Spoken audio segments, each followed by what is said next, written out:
Hi, friends. Welcome back. I'm Angela Burns, a 3 times nationally awarded artist with an MFA in studio art, and I teach calm and confident painting minus the overwhelm. Today, I want to talk to you about something that shows up not only in painting, but in other areas of life as well. The difference between pushing and allowing. If you're anything like me, when something is not working out, whether that's in your painting, in your creative practice as a whole, or even just in your daily life, your instinct might be to work, work, work, and solve, solve until the problem goes away. It can feel a little like when we were kids and we would be standing in Chuck E. Cheese, if you remember Chuck E. Cheese, with one of those whack-a-mole hammers before the whack-a-mole booth, trying desperately to smack every little mole that pops up before you. And you know how that goes. The harder you try, the faster they seem to pop up, right? That's kind of the point when you're playing whack-a-mole. But if we approach life that way, it can lead to just a lot of increased friction and frustration. I had one of those moments today, moles popping up everywhere. My tendency was to run headlong into the chaos and try to fix everything right now. But this time I made a different choice. I paused.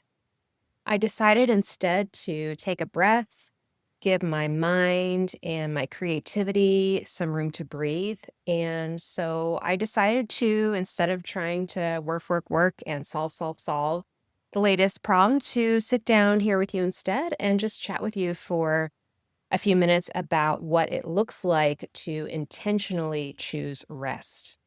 Today, we're going to be looking at 3 main points for intentionally choosing rest in your life and in your paintings. So, number 1, what allowing instead of pushing looks like. 2, when to push and when to allow, because there's certainly time for both of those. And 3, what happens when we allow instead of push against problems. And at the end, I want to give you a few quick practical tips on how to allow instead of push with your creativity. So let's start at number 1, what allowing instead of pushing looks like. Let's start here. What does allowing actually mean? Because allowing doesn't mean ignoring the problem and hoping it'll go away on its own. It also doesn't mean laziness or pretending like everything is fine. Healthy rest, which is what I mean when I say allowing, it's taking healthy rest, means giving yourself margin.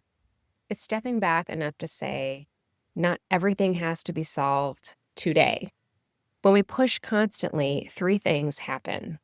The first is we feel like we're never enough. The second is we cut off creative solutions because our mind is too busy hammering the moles down to see new answers. And third, we lose the joy of creating. We're too exhausted to paint freely or experience creative flow. If we take a different path of allowing, what that can look like is you're slowing down enough to think, or you let a painting breathe instead of overworking it. Or you trust that some answers might arrive in the stillness instead of in the frenzy of trying to fix it. A few years ago, I worked with a mentor, and over the 6 months we worked together, she would tell me from time to time, you need to stop pushing and start allowing.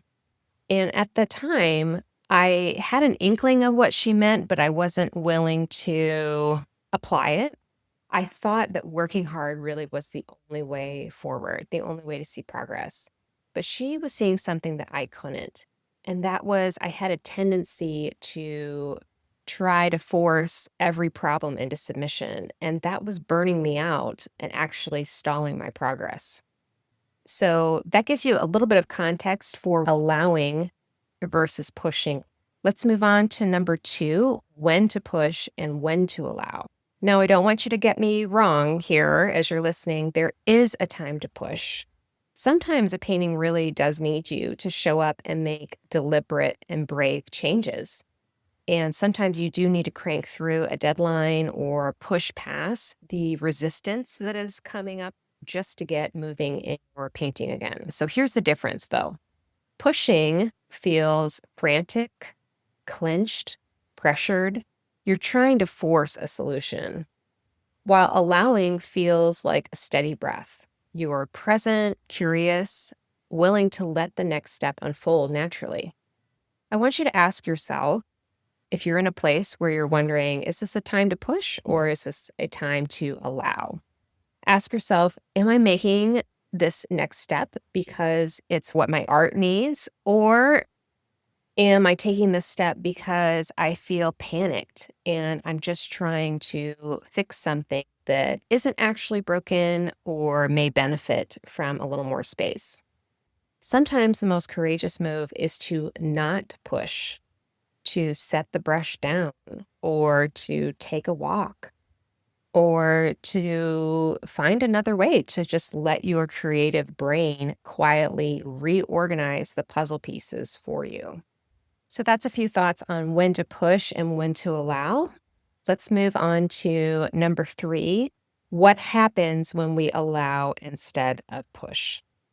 So here's the part that gives me hope and the motivation to choose rest and to choose taking a step back, to choose margin.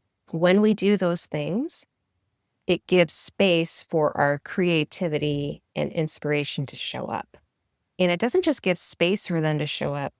That space and that margin, that rest actually renews our creativity and inspiration. Even when you feel drained or uninspired, your creativity isn't gone and it's not used up forever. Your creativity, your inspiration is a renewable resource. Again, I want to say that again. Your creativity and inspiration are a renewable resource. But like anything renewable, they need time and space to replenish. When you're constantly hammering the whack-a-mole game, running from problem to problem, you don't give those resources a chance to renew themselves.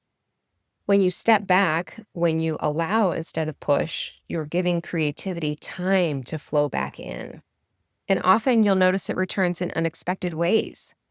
A color palette that you see on something as simple as a piece of wrapping paper or a box at Target will suddenly excite you. A new idea for a composition will strike you as you're driving your kids to school. Or at your easel, you'll notice a brushstroke comes through that feels effortless and could be a start to a new style of painting for you. When we give our creativity and inspiration space, those resources renew and the answers to the problems start showing up, start coming to us instead of us chasing them down.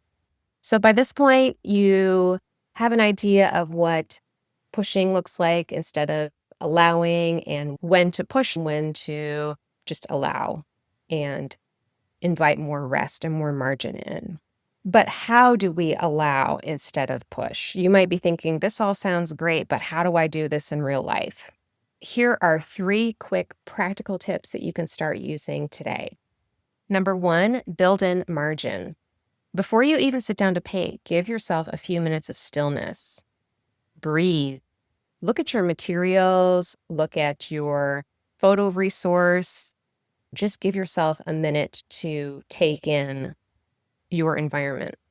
Let your brain shift out of fix-it mode and into curiosity. Tip 2, pause when you feel tension. If you notice yourself tightening your shoulders, holding your breath, or rushing your brushstrokes, that's a clue that you're in pushing mode. Pause. Intentionally pause. Step back from the canvas. Even 30 seconds of distance can help you see more clearly what's really needed. And tip 3, trust the small steps. Allowing sometimes doesn't mean taking a complete break. Sometimes it can mean showing up with a small, consistent step forward. And those small, consistent steps add up. You don't need to finish or fix everything today. Focus on the next layer of paint. Focus on the next brushstroke. Focus on taking one gentle move at a time. So if you're listening to this and thinking, yes, I need to loosen up and make painting feel lighter again, or how do I paint in a way that's intentional but with rest? I have a couple of free and low-cost resources that might help you. My free checklist called How to Fix a Bad Painting offers you 5 key areas in like a one-page easy format that you can print off and keep near your easel. And you can check those when your painting is going off the tracks and help you gently and clearly identify which area to be working on and which small, consistent step to be taking next on your painting to be getting it back to a place you love.